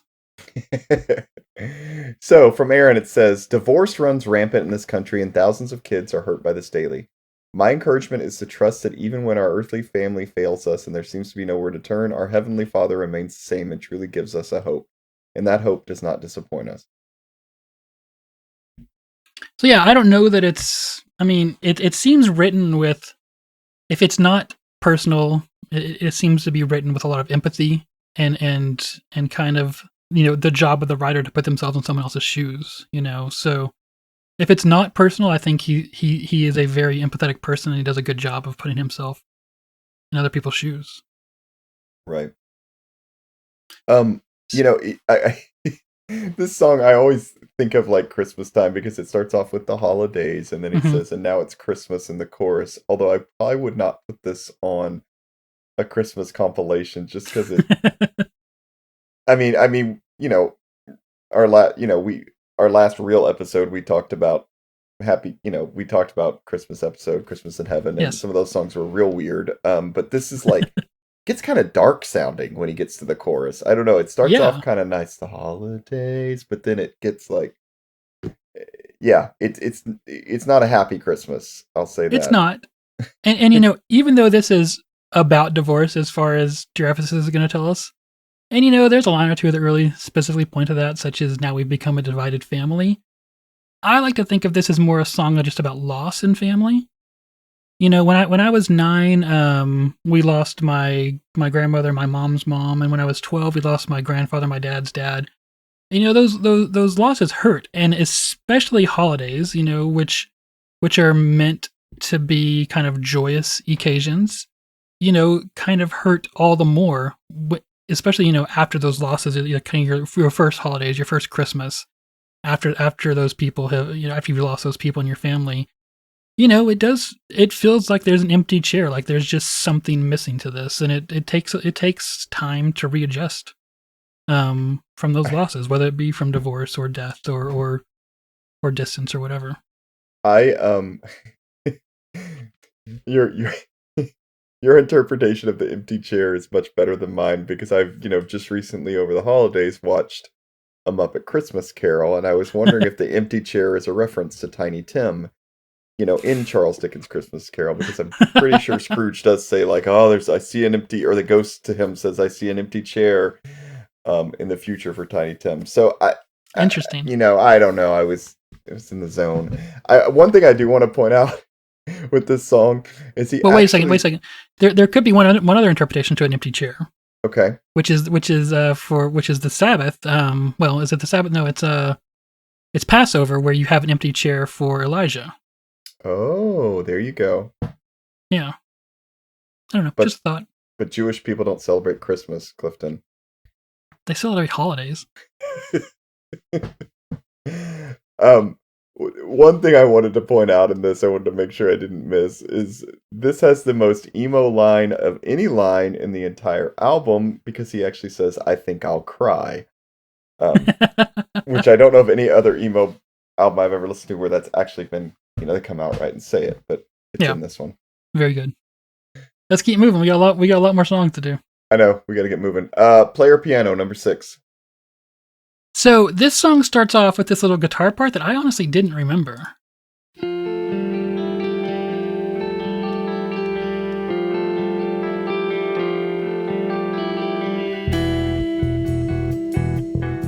I just remember the dun dun dun dun dun. I didn't remember all the arpeggio stuff before that. So as I was going through this again, I was like, oh, I guess my memory just erased that part. Yeah. So once again, we have some really excellent layered guitars in this that I want to listen to. Place for a fire. The bright keep getting brighter. He don't care. And that bass there.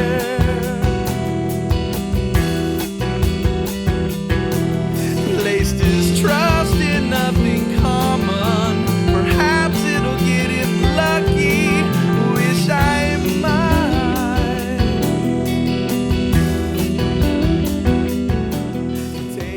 I don't know. I thought that was kind of beautiful. Just the 5 different people doing 5 different things where their different rhythms kind of play off of each other and play into each other. It's once again, it's impressive songwriting.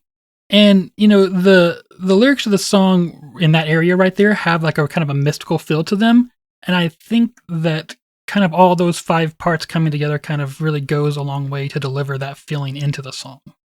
So, but then into the chorus, we have, all the while, there's a symphony on the music box. And all the while, there's a symphony on the music box. As I sit behind the keys of my player piano, I cry. And in a while, faced a man behind a child. And suddenly it hit me, you're with me. I care. All of my notes are just beautiful points in this song, so let's just keep going on here on our exploration of the beautiful parts of this song here. Okay. Regretful than a true word, more insightful, just to be. He's a young child again, found a way of letting it in. Wait and see.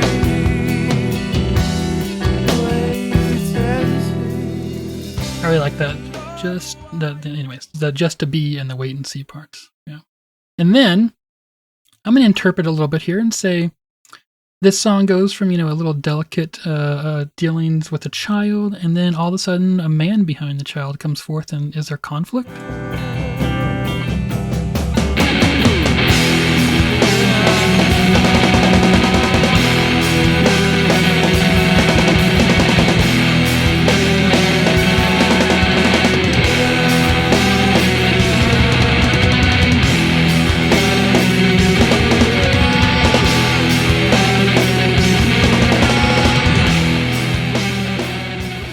For some reason, that kind of like dun dun part like seems like really pointed to me, like almost like an accusation as part of the music here.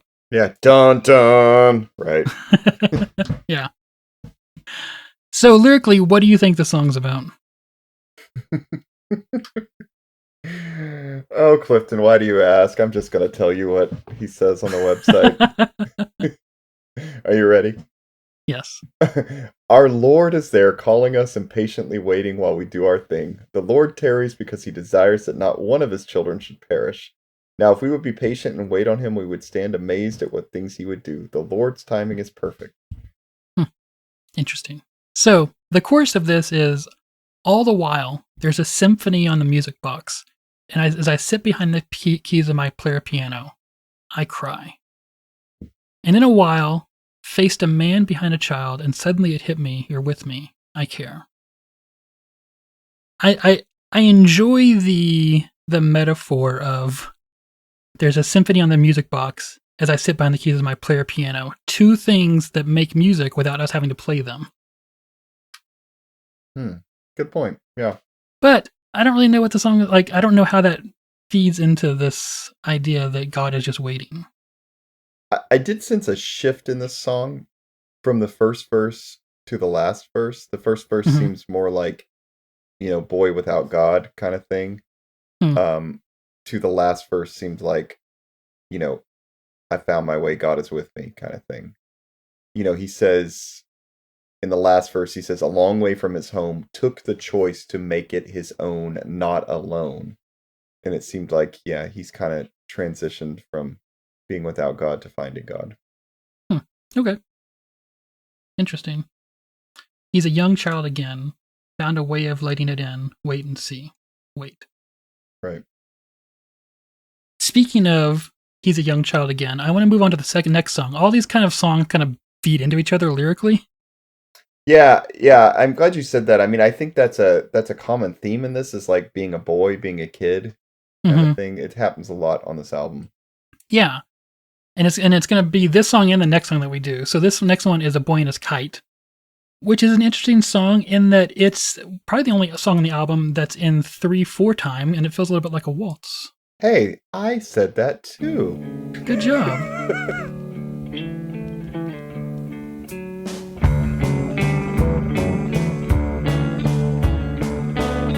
Strange world is what I'm seeing. Pinwheel dreams chase the clouds. Does he long for? So it starts off with these kind of like mumbled vocals, which I don't think are Aaron. I think they're Ed or something like that, someone else, one of the guitarists. And then they repeat, and then we do eventually get Aaron's vocals coming in over the top again, in a completely different rhythm.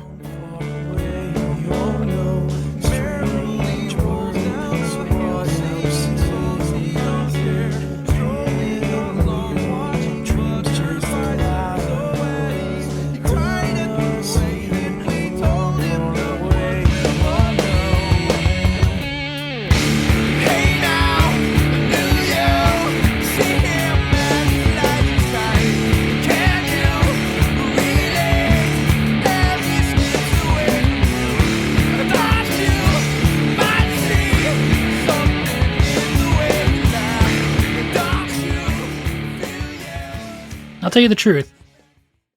As a 17-year-old, I didn't know what these lyrics were, but I really liked the way that rocked out there. When it kicks in, it's the "Hey you, do you something something something? Can you relay more words? I don't know. I do something I don't know." And it also has a little bit of like a Nirvana thing going on to it right there. Yeah, it's a nice part. This song was the only one I believe they took over from the self-titled EP that is also Oh, that's right. It on this is. album too. Yeah, and it doesn't sound that different. It's stays pretty close to the original. Really? Okay. Yeah, I didn't go back and compare them. Good. I'm glad you did. Also has another great point later on here where they get into screaming the words "fly away" over and over again.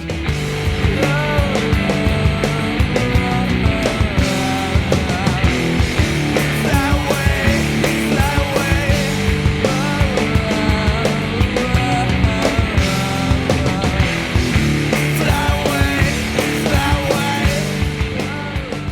And there's something about this that reminds me, maybe it's just the nonsense lyrics and the mumbled parts, but there's something about this that reminds me of Sunny Day Real Estate's LP2 a lot. Okay. I don't know what, but it's, Yeah. it's just there to me. Which is my favorite Sunny Day Real Estate album. I don't care. It is all a you good people who one that don't gets like it. overlooked a lot, for sure. Yes. So, on their Facebook page, Dear Ephesus actually put a quote at one point that said this: "Those who have hope are like a boy and his kite. The kite may conceivably be so high in the clouds that it cannot be seen, but he who holds it, he who holds the string feels the tug of it on earth. Fulton Sheen on being human." Ah, interesting. But that's not what they say on their website, is it, Jay? No, it's not. On their website, they say, "The innocence and beauty of a young child as he flies a kite. May we find that fullness of joy as we serve our Lord." And it references Matthew 8:3, which says, "And he said, truly I tell you, unless you change and become like little children, you will never enter the kingdom of heaven." So the song's about childlike innocence? Sure. So before we were talking about kind of the process of self-discovery and doing things on your own that lead to taking responsibility for yourself. And now we have the other side of that, which is kind of like childlike innocence, which is basically just being free of the demands of taking responsibility for yourself and your place in the world. You know, life is grand when you don't have a damn care in the world and you can just focus on what's immediately in front of you. For example, let me read the lyrics here to you. "Leave away, boy with your kite, it just cannot be true. Wishing him gone, there's no time to be caught up in the air. But watching him dance to the songs in his life, I must stare." So the song's about being mesmerized by a child without a care in the world, which is nice, but it's not real for adults. It also is such a good point, though, of like, in earlier songs, he's getting so frustrated by, not being who he wants to be in life, and kind of putting these false expectations on himself when, like, he could just be like the boy with the kite and let it go and enjoy just being who he is, which seems to be kind of what, he's looking at in this song. So it's just, I don't know, it's a little bit ironic. But being the boy with the kite is just being free of expectations, being free of responsibility. Well, which would probably really be good for him because it seems to be weighing on him a little too much. Yeah, I mean, it's that kind of, as when we're this age in life, when we're in our late teens and early 20s, we definitely spend a lot of time thinking, I think, about those carefree days of being a child. But I think there's a fundamental incongruity going on here in what he's talking about between, if I could just be careless, carefree like a child with a kite, but at the same time, well, I guess that if you follow the mindset of what's going on in this album, you would choose to never take responsibility for yourself? Or maybe you're taking responsibility for yourself too much. Right, and you need to give it over, and I don't know. Maybe so. Yeah. Maybe you're right. Yeah. So let's keep moving on that same theme. We're going to skip a bunch of songs now to The Flight of Peter Pan. Okay. And I don't have a lot of things to say about the song and the actual music in this song. I do like. I mean, it is nice. We get some kind of pretty guitars with some xylophone kind of playing over them.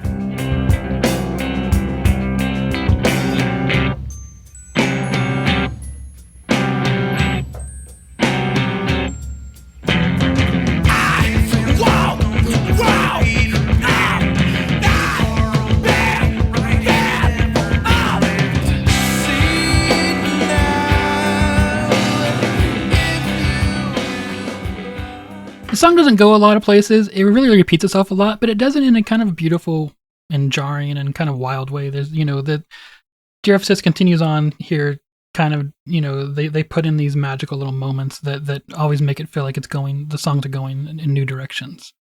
But let's jump into these lyrics. Jay, what does the website say about this song? I truly pray we all learn to put to death the Peter Pan which lies within all of us.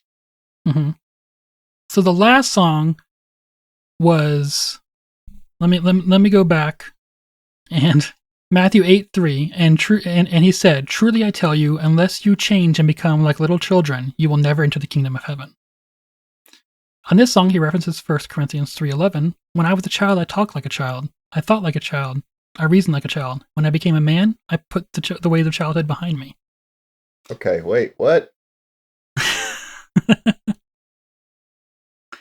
So that childlikeness that we were admiring in the last song is now pushed out of the way and said, hey, you got to grow up. And, when you grow up, you got to put childish things behind you. So both put childish things behind you and become like a child. I don't know what to do. Yeah. This is a problem. Yeah. That's all I got. Yeah, it's not exactly clear what the problem is with Peter Pan in the song and being a child. I mean, at one point he does say, I never meant to spend years in your silly world. I've been ignorant living in a fairy tale. There's no fantasy when I call out your name. My only reality, Jesus the same. Mm-hmm. But I don't really. Yeah, you're right. Because the earlier song, childhood is looked at as a good thing and innocence. What is the problem with this? Yeah, the only thing I come up with is kind of what you quoted there, which is that childlike innocence, because it's held on to for too long, in this instance becomes a bad thing, becomes a sin. And we need to put that part of us to death. He literally says, put to death on the website. I truly pray that we all learn to put to death the Peter Pan which lies within all of us. I don't know. If I could be Peter Pan and fly around all the time, the Lost Boys, I think that would be it. Yeah. And it probably would become dull over time, but that's just the problem of immortality. Immortality is dull. The reason life is worth living is because it changes and it ends. Yeah, I see what he's trying to do with this song. I don't know. It's maybe not the best comparison, Yes. Agreed. All right. Let's put an end to this. What'd you think of the album overall? Much, much better than I thought. I honestly really enjoyed it. We've talked about this. Some of the episodes are a slog. I'm like, oh god, I have to listen to it again. But this one was really nice. I really enjoyed listening to it. Yeah.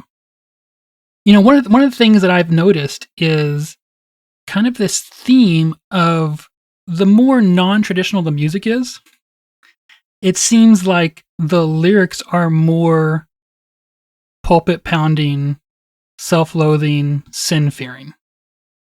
We're gonna have to see if that holds up as we continue. It's interesting. Okay. Yeah. Whereas on the other side of that, like Johnny Q. Public, which I always thought of as like one of the ultimate youth group approved bands, is way more subversive and questioning in their lyrics than almost all of the more progressive and more alternative bands out there. Yeah. I mean, I think that overall is one theme we've seen throughout this is a lot of this stuff seems edgy and alternative and different. Mm-hmm. And then when we dig into the lyrics, we're like, oh, it's just the exact same stuff like from their parents' church that they were hearing, just same thing, just packaged differently. And internalized. Yep. Yeah. That said, I think that musically the album's honestly superb. I've given a lot of compliments already. I think the vocals are powerful. I think the guitars are honestly delicious. The songwriting is purposeful and evocative. The recording and studio work suggest a much more mature and experienced band that knows what they're doing making an album, which they don't seem to suggest that they are in the write-up for this album. And so I think it's just, I don't know, I'm really impressed with it, but I think I do once again find the lyrics wanting. Yeah, I agree with you. What did you think of like artwork, packaging, all that stuff? Yeah, the cover is perfect. I mean, like it's this like dark navy blue sky with some stars shooting across of it, and kind of a picture frame over to the left, and then the title of the album down below it. One of my biggest curiosities on this album is what the title of the album means, which is the Consolation of Pianissimo. Which I'm gonna just tell the truth here and say that when I was a kid, I always thought it was the Constellation of Pianissimo, not the Consolation, because I just looked at it once and I saw the stars and I was like, sure, Constellation. I never thought about it again. Yeah, I'm gonna not be so nice about the title. I feel like this is like really like, oh, this sounds emo. Like, I don't think know, so. they learned SAT vocabulary words or something and strung them together and were like, oh, I mean, that to me, that because I did consolation from the dictionary means the comfort received by a person after a loss or disappointment. Mhm. And pianissimo means very softly, music term. It's And a musical term, yeah. So I don't know. You're getting comfort from something soft. Well, specifically soft music. It just seems like kind of nonsense strung together to me, but to sound cool. I'm sure it's not, but it's not. From what I can remember, it's not referenced anywhere in the lyrics. No. There's not a song called that. I don't know. I felt like that was a little too trying to be emo for me. Can I counter what you're saying? Yes. It is really cool and it sounds really fucking emo and it's awesome. All right, you're right. I do agree with you that the cover artwork really works for this album. I thought the liner notes, I think they actually just stole some images from like old books and stuff, like 150-year-old books and stuff, and like drawings. Yeah, like Victorian era books. Right, exactly. Yeah. But it works strangely, I think, for this. Like, honestly, it's well put together. It all works well. Yeah. Yeah, it's very nice. The back of it behind the CD, where it's just like a black thing and it has a picture of them, Mm-hmm. For some reason that reminds me of Recess Theory. Which is maybe Branston a little bit. Which is, connected to this band, so there you go. Yeah.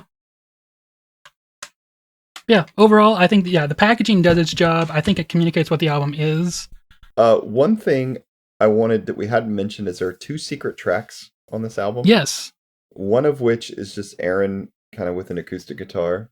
But the last one, which we should mention that Aaron can play guitar. Yes. Even though he just sings, he can write, and he does write himself some, and he does play guitar. And it's a nice track. The Life Begins with a Smile. Yeah, it's a nice track.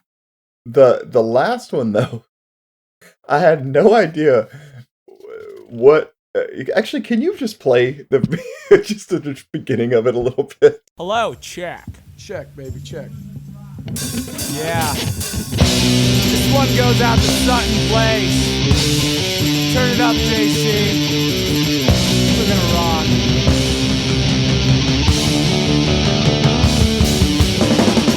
My name is Lou. I'm in a band. All right, Sutton Place. Yeah, so it's it's Lou, the bass player, and evidently this is actually another band of his called the Wax Tito's, which I learned from watching the 2-hour-long Dear Ephesus bootleg. And it's like, we're gonna rock the heck out of you. It's honestly not a terrible song, and the reason I'm bringing it up now, because I think this is gonna fit with where they are now, Lou actually did a band after this called Gasoline Heart, which I don't know if you've listened to, Clifton. It's honestly pretty good. Like, that's that's on my list of like, okay, I'm gonna listen to this more in the next. No, I didn't. weeks. I never got around to actually listening to it. I mean, it's much better than that because that's very rough and old. But you can see like what he was wanting to do. Like there's a connection there. So yeah, it's funny. There's nothing in the liner notes to tell you what at all that is. So for about 20 years until about now, I had no idea. But ladies and gentlemen, that's the mystery. And if you watch that 2-hour-long bootleg thing, you'll hear that song for an hour and a half of it. Yeah. I had to fast forward through some of the live parts, not because they're not a good live band, but the recording quality was so bad. Oh, so bad that I just was like, okay, I gotta move on. Yeah. I listened. I watched the whole thing, kind of just in the background while I was doing other things, and it was fine. Yeah.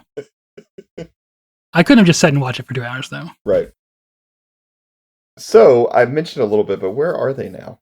Dear Ephesus put out another album in the summer of 1998 called The Absent Sounds of Me, which we'll talk about some other time. And they also put out a split 7-inch on Velvet Blue with Lug Soul. And at some point, Deep Elm, I think, got Dear Ephesus some dates on the Warp Tour. And then they began a tour with Pop Unknown. I know they toured with Appleseed Cast a little bit. Oh, I did do they? remember that. Yeah. Early, when Appleseed Cast released that first album, which would have been cool to see. Yeah. Yes, that would have been great. So they did eventually tour with some emo bands. And then in late March 1999, some dates were canceled, some of their live shows, and rumors started to spread. And on March 20th, 1999, this was posted on their message board on their website. Dear Ephesus is the best ska band ever besides the Supertones. But then on March 26, 1999, someone posted, "This is Travis from Dear Ephesus, and I would like to apologize to everyone who set up or was planning on coming to shows in Tennessee and Georgia this weekend. We were really excited about it. I speak for Jeff, Dave, and Aaron when I say we will make it up to you. Believe me, we will. Please send any and all questions, comments, prayers, and or requests to me at an AOL address. Once again, I am very sorry. God bless." And then in April of 1999, Deep Elm posted on their website that the tour was canceled. The tour with Pop Unknown was canceled and that Dear Ephesus had broken up.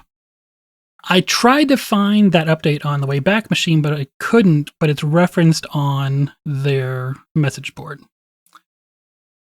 And also around that same time, it seems that Ed, one of the guitarists, wrote something on the Dear Ephesus website, really taking it to Marty Bush with Grey Dot and Bulletproof. But sadly, the Wayback Machine also did not save that for us. Unless, Jay, you found anything? I didn't, and I looked hard, Clifton. I know. I don't think it's there. All right. But what it did save for us is Marty's very public response on the website message board, which I will read in its entirety to you now. To Ed, I generally don't do things like this, but like what I'm about to do. I like to keep things a little more professional, but due to future Pastor Ed's comments on the Dear Ephesus website news column, I have decided to respond in public to let Dear Ephesus fans know the entire truth. First of all, Ed, thanks for being such a great Christian and contacting us direct if you have a problem with something we're doing here at Bulletproof. Secondly, if you would repay the $2,000 loan we gave you in 1998 to fix your van transmission and pay the $8,000 plus in production purchases that you've recently received from us, then we could pay you for your publishing money. You say you've only made $200 since being in Dear Ephesus? What did you do with the money that was made from the sale of thousands of CDs and t-shirts that you bought from us and never paid for? You state that, you wrote, you recorded and toured. Well, who do you think put the money up for those recording sessions? Who do you think paid the tens of thousands of dollars it took to get you on the road as a new and unheard of band? It was that little thing that you call Bulletproof Records. It's funny. You can complain about touring, yet you switched booking agents 3 times in less than a year. Get a clue. It's not the booking agents, it's your unprofessional and immature attitude and your desire to be a rock star overnight combined with work ethic. Sure, Dear Ephesus is a great live band. Sure, Dear Ephesus writes great music, but it takes much more than that. Bulletproof Music is far from recouping the money that is spent on this band while you were part of it. Here we know with anything worth doing, there is going to be some initial investment, time, and money. I think it's sad that members give up just when the hard work is beginning to pay off. Ed also wrote, "We wrote, recorded, we toured. What happened to all that to what the contract said about them? Could you be a little more precise, Ed? Good luck with your pursuit of pastoring. Wow. May you soon be as big as Jimmy Swaggart. Sincerely, Marty Bush, Bulletproof Records. P.S. I know what I've written may upset some people. All I can say is always make sure that you tell the whole story if you want to air some dirty laundry. And secondly, if anyone, including Ed, would like to discuss this further, please feel free to email me at martyb@greydot.com. Woo. Yeah. That didn't go over well, surprisingly, on the message board. A lot of people wrote comments back. I'm not going to read them. But about a week later, Marty left another comment that said, I really don't care to continue this nonsense of responding to misinformed posts concerning Bulletproof and Ed. I've privately responded to Mr. Anonymous, because that's what Ed posted under.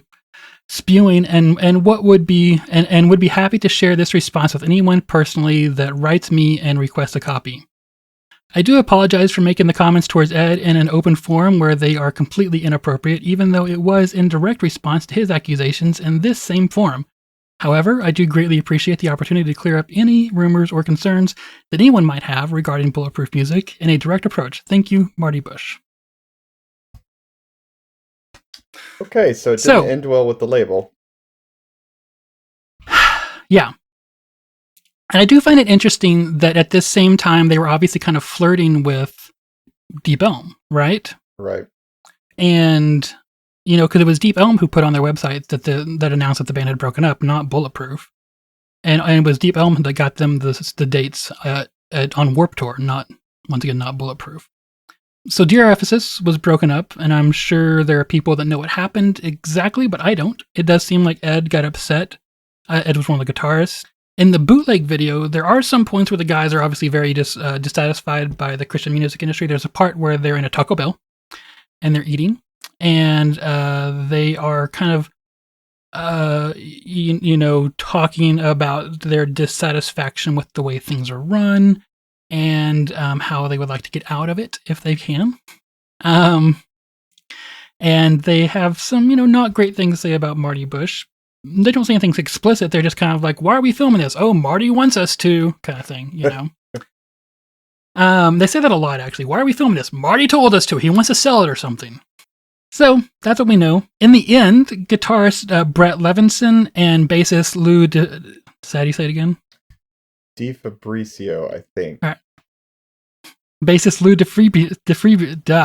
can say it. Okay. Di Fabrizio. Fabrizio. They formed Tenderfoot, which carried on Dear Ephesus' contract with Grayed Out / Bulletproof, putting out one album in 2000 called The Devil in Rock and Roll. In 2004, there was an HM article that Jay found discussing that the band might get back together and record something or do some live shows, but it doesn't seem like anything ever came of that. So individually, Aaron, it looks like he very quickly went back into the movie business. In 2006, he released his directorial debut film, The Sensation of Sight. He wrote and directed a movie in 2013 called Only Daughter, and he has 2 projects currently in post-production according to IMDb, for which he is an executive producer called Sight and The Way of the Wind. Brett and Ed went on to play in a band called The Vanity Project. Ed also played in something called The Sweet Kisses and has some songs posted on SoundCloud as of 6 years ago, and mentioned that he's done work on video game soundtracks.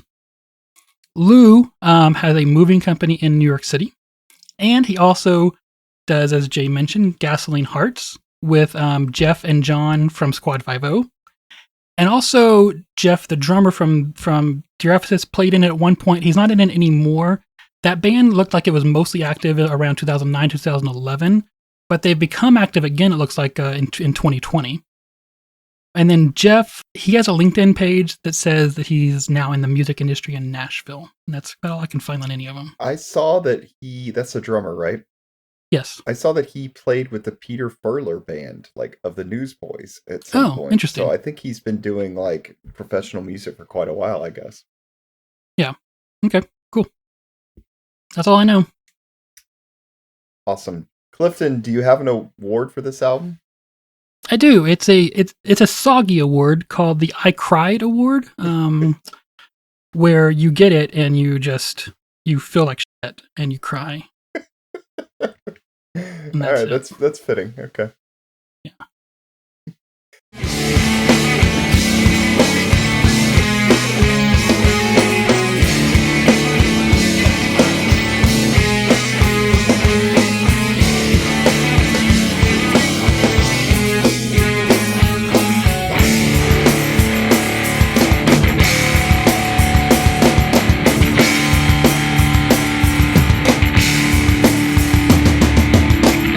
Clifton, what are we listening to next time? I really want to do the Huntingtons. I was listening to them the other day, and let's do it. We've been putting it off. We should do it. Let's do Sweet 16, their first album. Perfect. I'm looking forward to it. Cool. Is Jackie as an Atheist? Is it on that one? No. Ja. I Okay. think that's on is that on High School Rock maybe, or one of the ones after No, that? it's either on Fun and Games or it's on one of the first two albums. It must be Fun and Games. I don't think it's on that one because Okay. I listened to that one a lot. Oh well.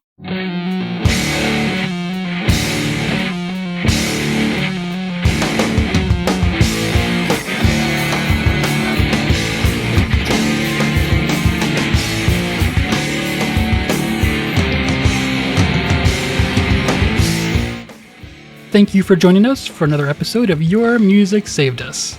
If you enjoyed your time with us, please leave us a review or share this episode. Visit our website, yourmusicsavedus.com, to find out all the ways to listen. We're on Twitter, Instagram, YouTube, and Facebook. Join our Facebook group or follow us to keep up with the latest or interact with us, and send complaints and disagreements to yourmusicsavedus@gmail.com. The music in this episode is the work of Dear Ephesus and is used with apologies, not permission. Bandcamp.com has their entire catalog, so go look at it. It's on all the streaming services as well, but you can buy it from Bandcamp. And it's not just the albums, they have some unreleased tracks on there and some live performances. So have fun, go get it. Great. Bye. Bye, everybody.